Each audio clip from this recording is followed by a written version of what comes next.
मैं अपने भगवान से आपकी शिकायत करूंगी। निहारिका की मासूम आवाज़ मेरे कानों में बिजली की तरह गूंजी और मेरे दिल में एक पल के लिए अजीब सी बेचैनी हो गई। मैंने गुस्से से उसे घूरा, चुप हो जाओ, ज़्यादा जुबान चलाई तो ऐसा सबक सिखाऊंगी कि हमेशा याद रखोगी। निहारिका ने डर की आंखों से मेरी तरफ देखा, मगर उसके चेहरे पर एक अजीब सा सुकून था, जैसे उसे किसी इंसान से उम्मीद ना हो मगर भगवान पर पूरा भरोसा हो। भगवान मेरा दोस्त है, वे आपसे नाराज हो जाएगा। उसके शब्द मेरे दिमाग में किसी बम की तरह बरसे थे, मगर मैंने एक जहरीली हंसी के साथ कहा, अगर भगवान तुम्हारा दोस्त होता तो तुम अनाथ ना होती। ये सुनकर उसकी आंखों में आंसू तैरने लगे, मगर उसकी चुप्पी चीख चीख कर मेरे हार का ऐलान कर रही थी। भगवान सब कुछ देख रहा है मौसी, वह सब देख रहा है। ये सब था जहाँ मैं हार चुकी थी, मगर मुझे उसका एहसास बहुत देर में हुआ था। निहारिका को भूखा प्यासा कमरे में बंद करके अपनी मम्मी के घर जाकर मैं हंसी मजाक में बिजी हो गई, खाने पीने में बिजी हो गई, और एक पल के लिए भी मुझे याद नहीं आया कि मैं एक मासूम बच्ची को एक बंद कमरे में भूखा प्यासा छोड़ आई हूँ। 2 दिन के बाद जब मैं घर पहुंची तो दरवाज़ा खोलते ही अंदर का मंजर देखकर मेरे पांव तले से ज़मीन निकल गई। ये था कहानी का शीर्षक। अब सुनिए पूरी कहानी। सुबह की नींद कितनी मीठी होती है, मगर अचानक बजने वाले फ़ोन की घंटी ने मेरे सुकून की नींद को बुरी तरह से तहस नहस कर दिया था। आज भी ऐसा ही हुआ। मैंने आंखें खोलकर देखा, मेरे पति रघुवीर का फ़ोन बज रहा था। स्क्रीन पर नज़र पड़ी तो दिल ही दिल में डर होने लगा। विक्की भाई का नाम जगमगा रहा था। सुबह सुबह किसका फ़ोन आ रहा है? मैंने फ़ोन की तरफ देखा। मेरा नींद खराब होना मुझे बिल्कुल भी पसंद नहीं था। वैसे भी विक्की भाई मुझ पर कभी ज़्यादा खुश नज़र नहीं आते थे। जब भी दिल्ली आते तो कई बातें सुना जाते। विक्की मेरा जेठ भी लगता था और मेरा बहनोई भी। इस नाते से ही मुझे खूब बातें सुना जाता, जिसकी वजह से मैं उससे काफ़ी चिढ़ने लगी थी, क्योंकि दिल्ली में हम इसी के मकान में रहते थे और इसके मकान की साफ़ सफाई के बारे में और रख रखाव के बारे में वो मुझे काफ़ी बातें सुना जाता था। मैंने फ़ोन को साइलेंट पर किया और करवट बदलकर नींद दोबारा अपने आंखों में हावी कर चुकी थी। अचानक दरवाजे पर जोर जोर से किसी की आने की आहट हुई। हड़बड़ाकर उठ बैठी। टाइम देखा तो 10 बज रहे थे।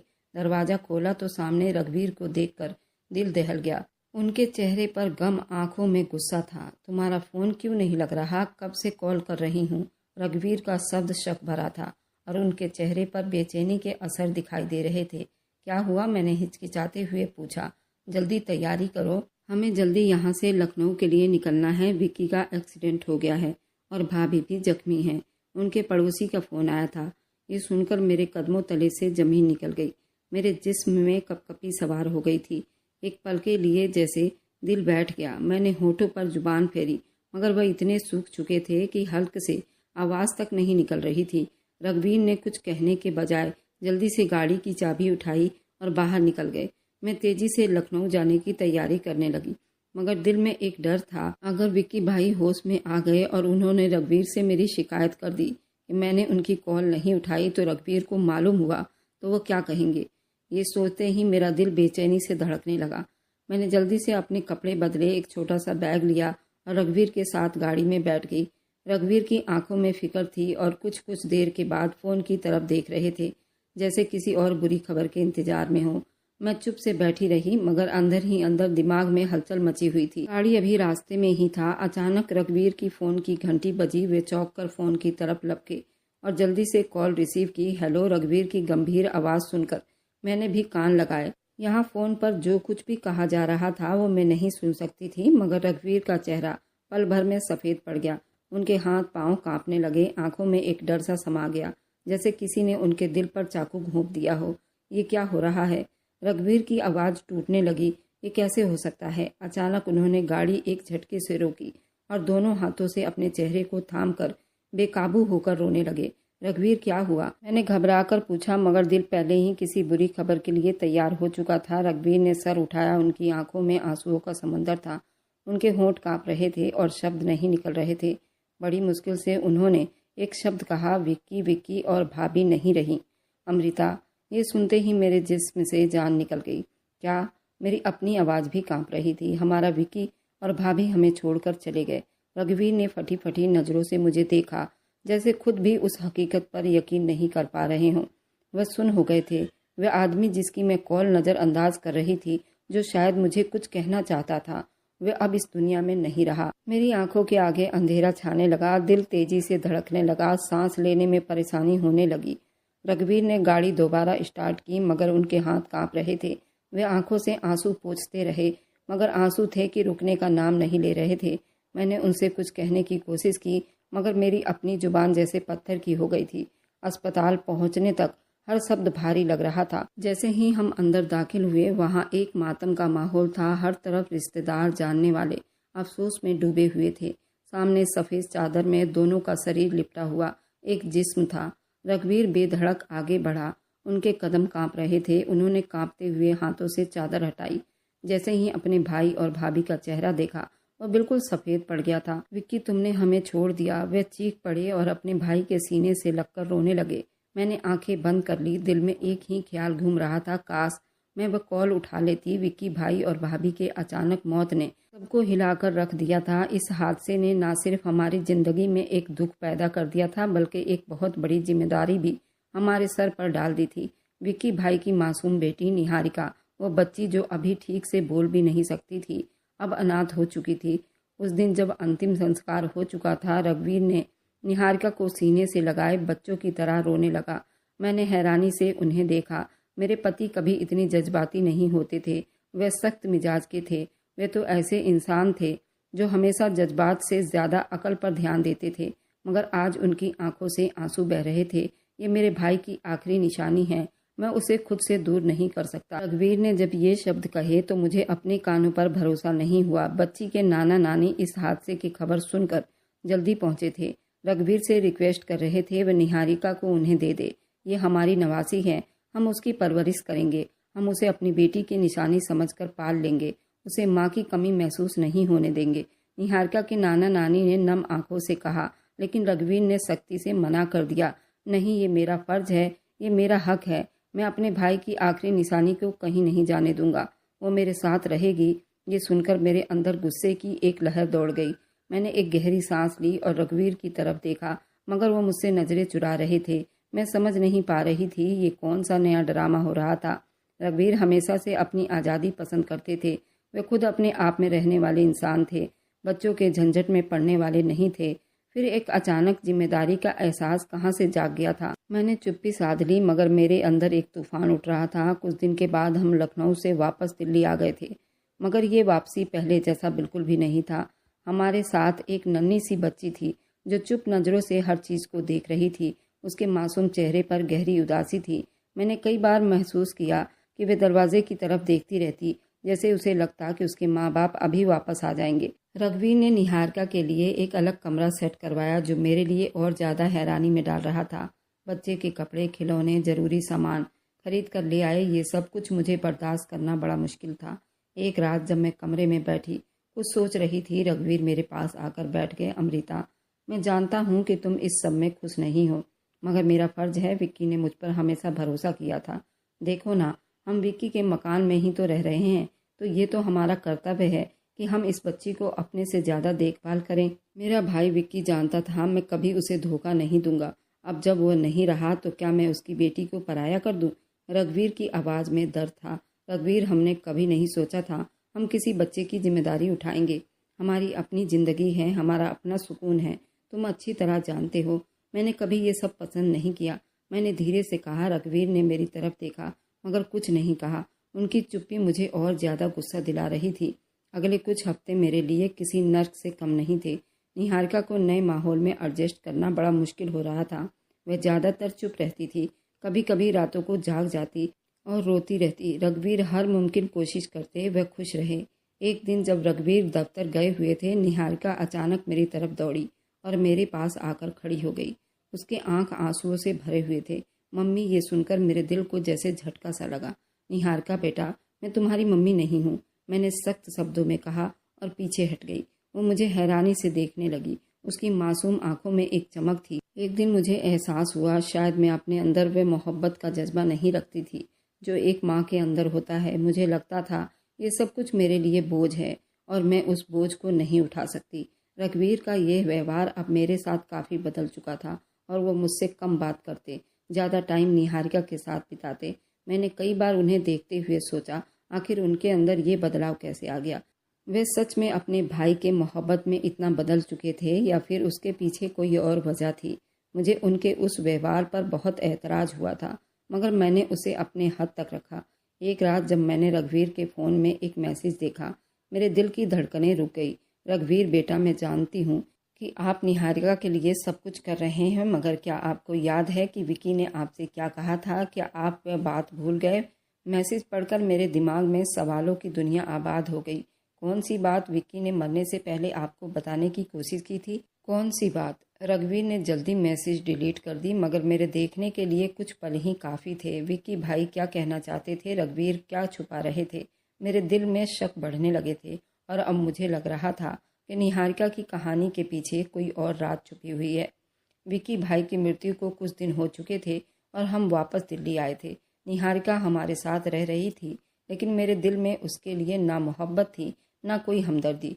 मेरा व्यवहार निहारिका के साथ हमेशा खराब था। रघुवीर भी ये महसूस कर रहे थे। एक रात जब निहारिका अपने कमरे में थी, रघुवीर ने मेरा हाथ पकड़ा और मोहब्बत से मुझे अपने सीने से लगा लिया। अमृता, मैं तुम्हें एक बात बताना चाहता हूँ, रघुवीर ने धीरे से कहा। मैंने बेचैनी से उनकी तरफ देखा। क्या बात है? मैंने सूखे हुए होंठ से कहा। रघुवीर ने एक पल के लिए तो चुप रहे, फिर धीरे से बोले, ये बच्ची हमारी किस्मत की चाबी है। ये सब सुनते ही मेरे होठों पर मुस्कुराहट फैल गई। मैं हैरानी और खुशी के मिले जुले असर के साथ मुस्कुरा पड़ी। रघुवीर ने बिल्कुल गंभीर होकर मेरी तरफ देखा और कहा, विकी ने अपनी ज़िंदगी में बहुत सारा दौलत जमा कर रखा था। वह सारी दौलत निहारिका के नाम है। अगर हम उसे अपने पास रखें तो ये दौलत भी हमारे कब्जे में रहेगी।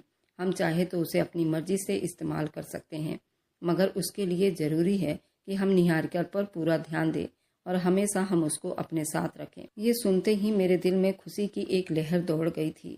जो बच्ची मुझे हमेशा एक बोझ लग रही थी, वही अब हमारे लिए खुशहाली का दरवाज़ा खोलने वाली थी। तो तुमने क्या सोचा है? मैंने रघुवीर से पूछा। मैंने फैसला कर लिया है, निहारिका यहीं रहेगी, मगर हम उसे हकीकत से बिल्कुल दूर रखेंगे। वह किसी कीमत पर कुछ नहीं बता पाएगी। रघुवीर ने मुस्कुराते हुए कहा। मेरे अंदर एक अजीब सा तसल्ली हुआ था। अब मैं उस बच्ची को बिल्कुल अलग नज़र से देख रही थी। निहारिका बहुत खूबसूरत बच्ची थी। उसकी बड़ी बड़ी आंखें, दूध जैसी सफ़ेद रंग और नाजुक कली उसे बहुत मासूम बनाते थे, जबकि मेरी काम्या की शक्ल सूरत कुछ खास नहीं थी। निहारिका के मुकाबले में वह कम खूबसूरत थी। काम्या की सावली रंगत, इस अंतर की वजह से पूरे परिवार में जब भी दोनों बहनें इकट्ठी होती तो लोग ज़्यादातर बातें बनाते। निहारिका तो चांद जैसी है, काम्या तो उसके पैरों की धूल की बराबर लगती है। ये बात मेरे दिल में कांटे की तरह चुभती थी। मुझे अपनी बेटी काम्या पर तरस और साथ ही निहारिका के लिए गुस्सा भी बढ़ने लगा था। क्यों सब लोग हमेशा निहारिका की तारीफ करते थे? क्यों मेरी बेटी को कोई तारीफ नहीं करता था? यही टाइम था जब मैंने तय कर लिया कि मैं निहारिका को कभी भी वह प्यार नहीं दूंगी जिसकी वह हकदार है, जो वह चाहती है। अब मेरे पास मौका था कि मैं अपने गुरूर को बढ़ावा देने के लिए उस बच्ची के साथ बुरा व्यवहार करने लगी, अपने दिल को ठंडक दे सकूं। निहारिका का दिमाग बहुत तेज था। उसे पढ़ने का बड़ा शौक था और शायद वह शौक उसकी माँ ने उसे दिया था। उसकी माँ भी हर क्लास की टॉपर थी। वह अपनी माँ की तरह थी। मैं बचपन से ही निहारिका की माँ से बहुत चिढ़ती थी। जिस तरह मेरे और निहारिका के बीच पैसे और खूबसूरती का अंतर था, ठीक उसी तरह अब मेरी बेटी निहारिका के बीच था। बस फर्क इतना था, अब निहारिका उसकी बेटी मेरे कब्जे में थी।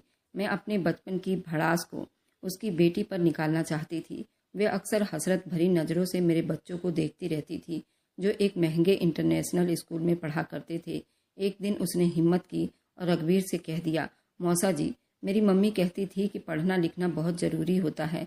वह कभी मुझे स्कूल से छुट्टी करने नहीं देती थी।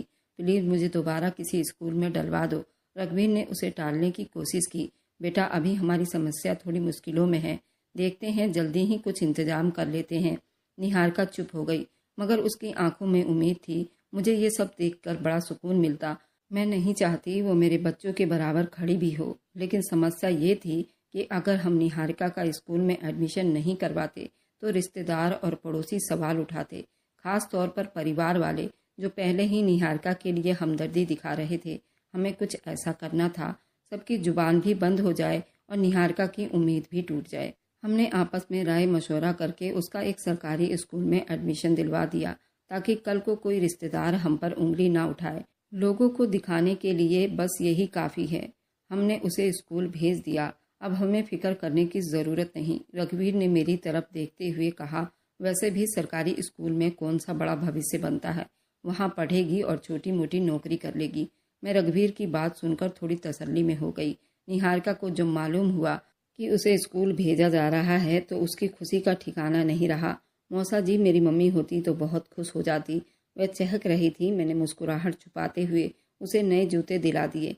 ये तुम्हारे लिए है, कहा, ये पहन लेना और स्कूल में सब जान लेंगे कि तुम कहाँ से आई हो। उसने मासूमियत से मेरी तरफ देखा। शायद वो मेरे शब्द के पीछे छुपी नफरत को समझ नहीं पा रही थी। निहारिका के सरकारी स्कूल में जाने के बाद मेरे दिल को सुकून मिला। अब वो मेरे बच्चों के साथ नहीं बैठती थी। अब वो मेरे घर में होते हुए भी एक अजनबी बन गई थी। वह सुबह जल्दी स्कूल जाती और दोपहर को वापस आ जाती। अपने कमरे में चुपचाप बैठ जाती। कभी कभी रात को उसकी सिसकियां सुनाई देती, मगर मैंने कभी जाकर उसे तसल्ली नहीं दी। ये सब कुछ जरूरी है अमृता। अगर हम ज़्यादा हमदर्दी दिखाएंगे तो ये हम पर हावी हो जाएगी। हमें सिर्फ उस पर काबू रखना है ताकि दौलत हमारे हाथ से ना निकले। रघुवीर ने मुझे एक दिन समझाया, हाँ मैं जानती हूँ कि तुम एक अच्छी औरत हो और मेरी बात को अच्छी तरह समझोगी। हमें क्या करना है। मैंने अपने पति रघुवीर को भरोसा दिलाया। कहा, अब निहारिका हमारी जिंदगी का हिस्सा तो थी, मगर एक ऐसे मेहमान की तरह थी जिसे हमने दिल से स्वीकार नहीं किया था। वह हमारी किस्मत की चाबी थी, मगर हमने उसे कभी मोहब्बत नहीं दी, कभी अपना नहीं समझा। निहारिका के दिमाग और शक्ल सूरत मेरे दिल में जलन और नफरत का बीज बो चुकी थी। मैंने तय कर लिया कि उसे किसी भी तरह आगे बढ़ने नहीं देना। अगर वह इसी तरह तरक्की करती रही तो परिवार में सब यही कहेंगे, निहारिका विक्की भाई की बेटी है और वह एक बहुत अच्छी लड़की थी। वह अपने माँ बाप की तरह थी, जबकि मेरे अपने बच्चे जिन पर मैं बहुत पैसा खर्च किया करती थी, फिर भी वो मामूली नंबरों के साथ बड़ी मुश्किल से पास होते थे। और निहारिका का सरकारी स्कूल में पढ़ने के बाद भी उसका हमेशा फर्स्ट डिवीज़न आया करता था।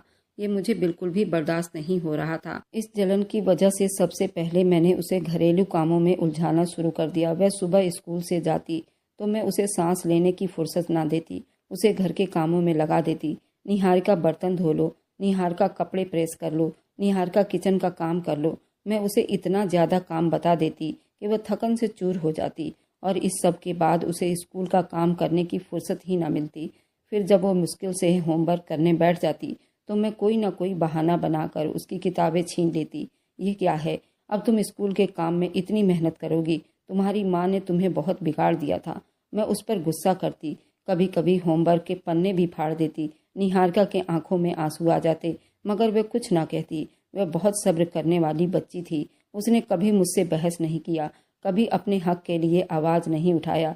जब भी वह थकन से चूर हो जाती या कोई काम देर से करती या थोड़ा सा भी गलती कर देती तो मैं उसे बड़ी बेरहमी से मारती। निकम्मी लड़की, कुछ काम भी ढंग से नहीं कर सकती। मैं उसे जलाती, कभी चेहरे पर थप्पड़ मार देती, कभी हाथों पर लकड़ी का चमचा मार देती, कभी कान मरोड़ देती। निहारिका रोते रोते एक कोने में दुबक जाती। वह हर वक्त रघुवीर के पीछे छुपने की कोशिश करती। रघुवीर कई बार मेरे व्यवहार को देखते, मगर वो मुझे कुछ कहने की हिम्मत न कर पाते।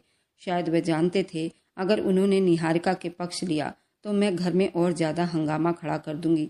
एक दिन जब निहारिका ने गलती से एक गिलास तोड़ दिया तो मैंने गुस्से में आकर उसे जोर से धक्का दिया। वह दीवार से जा टकराई और उसका माथा फट गया। खून बहने लगा, मगर वह चुपचाप खड़ी रही। ये सब तेरी अपनी गलती है, सारा दिन सपनों में खोई रहती है, मैंने दांत पीसते हुए कहा। रात को मैंने देखा कि वह चुपचाप अपने जख्म पर हाथ रख लेती। निहारिका के ऊपर मेरा अत्याचार बढ़ता जा रहा था। मैंने उसके खाने पीने पर भी रोक लगा दिया। अगर कभी रघुवीर किसी महंगी होटल से खाना लेकर आते तो मैं साफ शब्दों में कह देती, ये सब कुछ सिर्फ मेरे बच्चों के लिए है, निहारिका तुम्हारे लिए ये बिल्कुल भी नहीं है। सादा दाल रोटी है। वह चुप से अपनी प्लेट हटा लेती और जो कुछ मिलता खा लेती। जल्दी ही मेरा व्यवहार इस हद तक पहुंच गया था। अगर वो बीमार हो जाती तो मैं उसे डॉक्टर के पास लेकर भी नहीं जाती। एक बार सख्त बुखार में थी, उसके बावजूद भी वह घर के काम कर रही थी। मैंने उसे आराम करने नहीं दिया, बल्कि कह दिया कि वो पूरा रसोई साफ करे। रात को जब मैं अपने बेड पर आराम कर रही थी तो निहारिका के कमरे से रोने की आवाज़ सुनाई दी। मैंने चिल्लाकर दरवाज़ा खोला। क्या समस्या हुई? निहारिका ऐसे क्यों रो रही हो?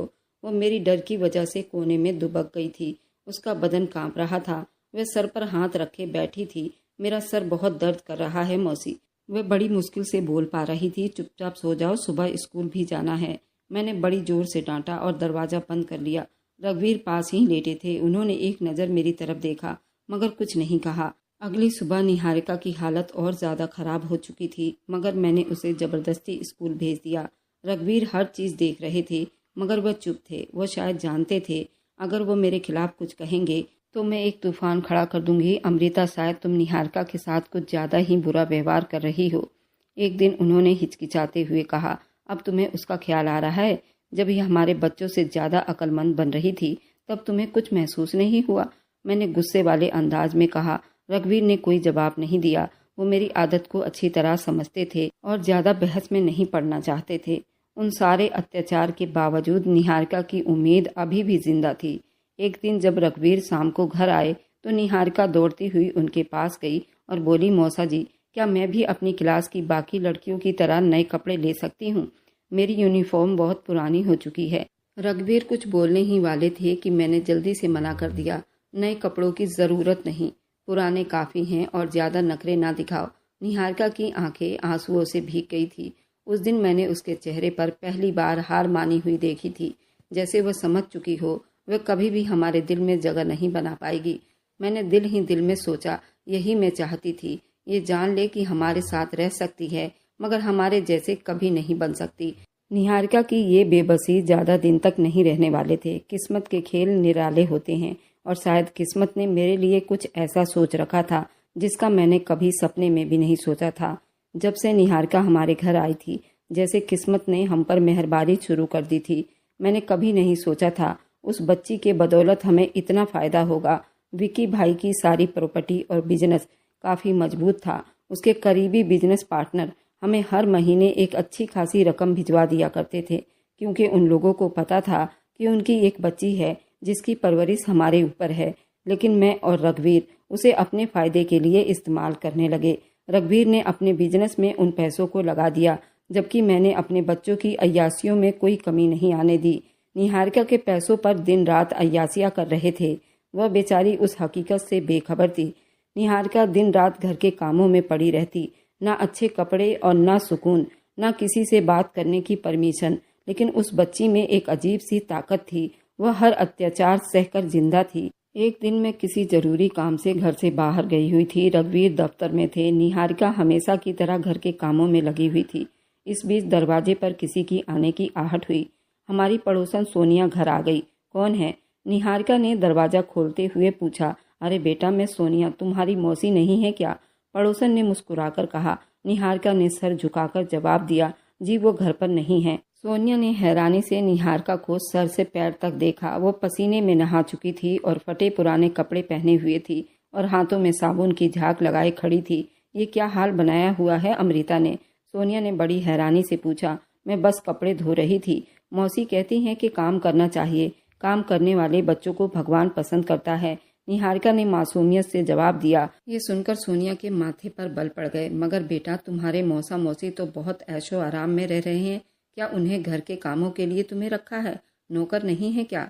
तुम्हें तो आराम करना चाहिए, पढ़ाई पर ध्यान देना चाहिए। तुम्हारी माँ तो तुम्हें अपने पलकों पर बिठा कर रखती थी। तुम्हें ये सब करने की ज़रूरत नहीं। ये सुनकर निहारिका ने एक पल को सर को झुका लिया, फिर धीरे से बोली, मौसी कहती हैं कि अनाथ बच्चों को काम करना चाहिए, उनके लिए कोई और काम नहीं करता। ये सुनते ही सोनिया चौंक गई। उनके दिल में जैसे कुछ चुप गया हो। बेटा, क्या तुम ठीक हो? कोई तुम्हें कुछ कहता तो नहीं? उन्होंने नरमी से पूछा। निहारिका ने सर झुका लिया। बस इतना कहा, अपने दोस्त से कहूंगी वो मुझे इंसाफ दिलाए। ये सुनकर सोनिया हैरान रह गई। दोस्त? कौन दोस्त? मेरा एक दोस्त है, वह कहता है अनाथ के साथ अच्छा व्यवहार करना चाहिए। वह बहुत अच्छा है, वह मेरी मदद करेगा। निहारिका की आवाज़ में एक उम्मीद की किरण थी। सोनिया ने दिल में ठान लिया कि वह इस मामले को ऐसे नहीं छोड़ेगी। शाम को जब मैं घर वापस आई तो सोनिया मुझसे मिलने आई। उनके चेहरे पर नरमी थी मगर आंखों में शक दिखाई दे रही थी। अमृता बेटा, मैं तुमसे एक बात करना चाहती हूँ। जी आंटी, कहिए, मैंने मुस्कुराते हुए पूछा, मगर मेरे दिल में एक अजनबी सी बेचैनी थी। बेटा, मैं आज तुम्हारे घर गई थी, निहारिका से मिली। वो बेचारी कैसी हालत में थी। क्या तुम्हारे घर में कोई नौकर नहीं? सारा काम तुमने उसको ऊपर डाल रखा है। अगर तुम्हें उस बच्ची से कोई समस्या है तो उसके नाना नानी के घर छोड़ दो। क्या तुम्हें नहीं मालूम कि अनाथ बच्चों को भी कुछ अपने हक होते हैं? ये सुनकर मेरे तन बदन में आग लग गई थी। अगर ये बात निहारिका के ननिहाल तक पहुंच गई तो हमारे लिए बहुत बड़ी समस्या खड़ी हो सकती थी। आंटी, आप गलत समझ रही हैं। हम तो उसका बहुत ख्याल रखते हैं। आपको पता है वह कितनी शरारती बच्ची है, और बच्चे तो ऐसे ही होते हैं। हम उससे कोई काम नहीं करवाते, वह खुद करती है। मैंने बात संभालने की कोशिश की। सोनिया ने मुझे शक की नज़रों से देखा, मगर कुछ कहे बगैर चली गई। मैंने गुस्से में निहारिका को जल्दी कमरे में बुलाया और दरवाज़ा बंद कर दिया। तुम अब पड़ोसियों में भी शिकायत करने लगी हो हमारी? मैंने गुस्से से कहा। निहारिका डरी सहमी खड़ी रही, मगर कुछ न बोली। बताओ, मैंने उसका बाजू पकड़कर हिला दिया। वह मुझ पर चिल्ला पड़ी। मेरा दोस्त है, मैं उससे सब कुछ कहती हूँ। वह कहता है कि भगवान अनाथों की सुनता है, वो मेरा भी ख्याल रखेगा। निहारिका की आवाज़ कांप रही थी, मगर उसके आंखों में एक ऐसी चमक थी, मुझे उस पर और ज्यादा गुस्सा आ गया। कहीं ये बच्ची स्कूल में किसी से बात तो नहीं करने लगी?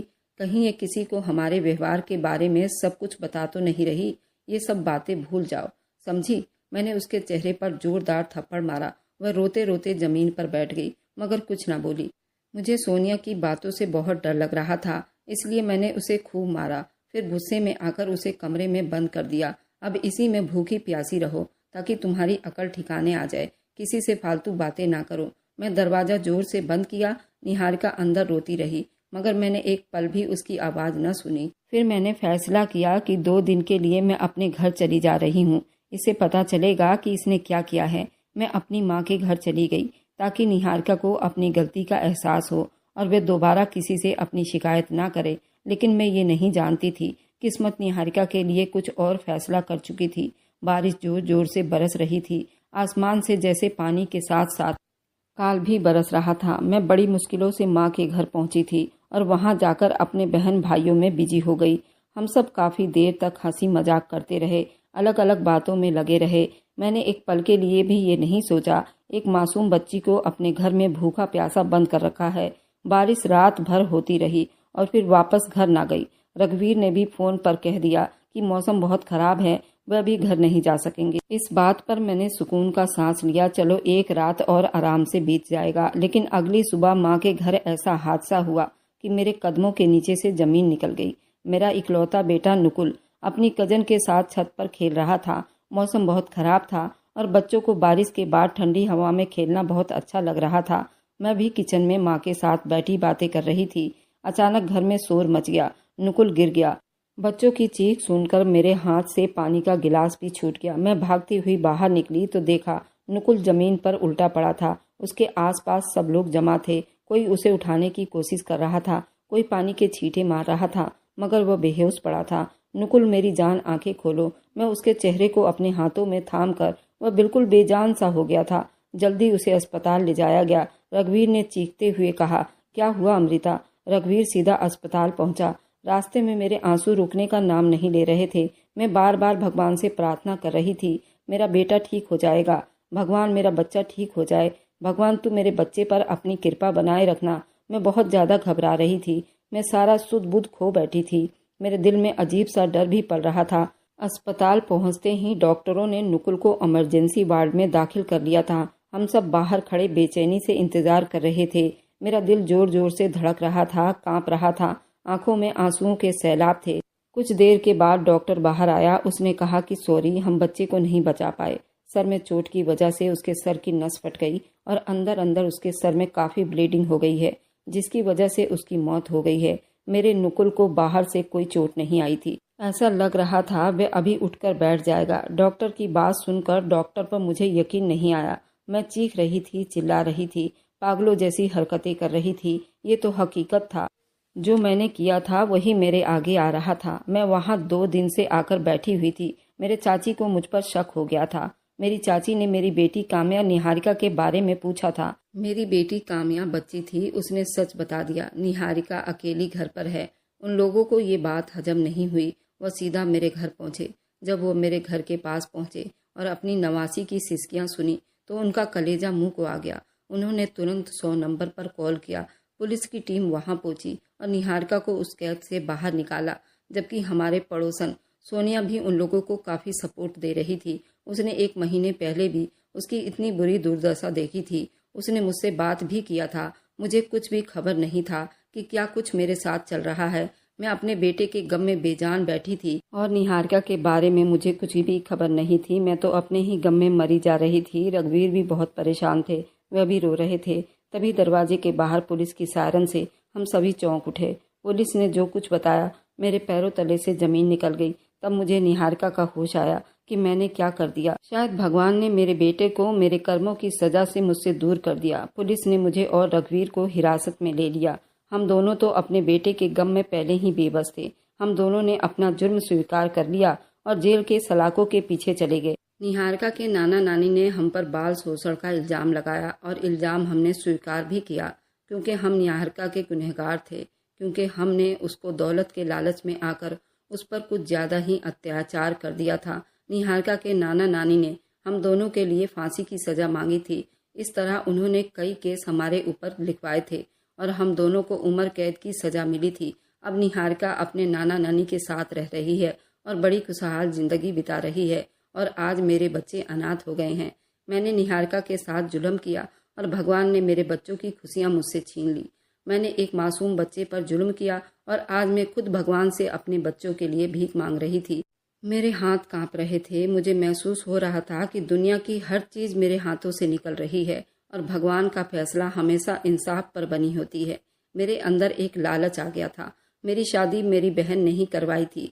विक्की मेरे चाचा ससुर का लड़का था। वह इकलौता था और वे लोग लखनऊ शहर में रहते थे। उनके पास करोड़ों की प्रॉपर्टी थी। दिल्ली में भी उनका अपना मकान था। एक मकान में तो हम खुद रहा करते थे। उन्होंने कभी हमसे किराया नहीं लिया था और जब वह इस दुनिया से चले गए तो हमारे मन में लालच आ गया, जिसकी वजह से मैंने इतना बुरा व्यवहार निहारिका के ऊपर किया और भगवान ने बहुत जल्द मुझे उसकी सज़ा भी सुना दी। अब मैं निहारिका के नाना नानी से माफ़ी मांगना चाहती हूँ। शायद वे माफ़ कर दे तो हमें जेल से रिहाई मिल सकती है, क्योंकि हमारे बच्चे अभी बालिग नहीं हुए। उनको हमारी ज़रूरत है। मैं चाहती हूँ निहारिका के नाना नानी मुझे माफ़ कर दे। और मेरी वीडियो जहाँ से भी आप लोग देखते हैं, कमेंट में अपने शहर और राज्य का नाम ज़रूर बताइए। मुझे आप लोगों के कमेंट पढ़ने में बहुत आनंद आता है और उन सभी का मैं बहुत बहुत धन्यवाद करना चाहती हूँ जो लोग मेरी वीडियो को देखते हैं, लाइक करते हैं और शेयर करते हैं। अगर आपको आज की कहानी पसंद आई है तो वीडियो को ज़रूर लाइक कीजिएगा और अपने दोस्तों के साथ शेयर भी कीजिएगा। और हाँ, अगर आपने अभी तक हमारे चैनल को सब्सक्राइब नहीं किया है तो ज़रूर जाकर सब्सक्राइब कर लें। मिलते हैं हम अपनी कल की एक और नई दिलचस्प कहानी के साथ। मुझ पर सदा अपना प्यार और स्नेह बनाए रखें। सभी को मेरा प्यार भरा नमस्कार। दोस्तों, स्वस्थ रहें, खुश रहें।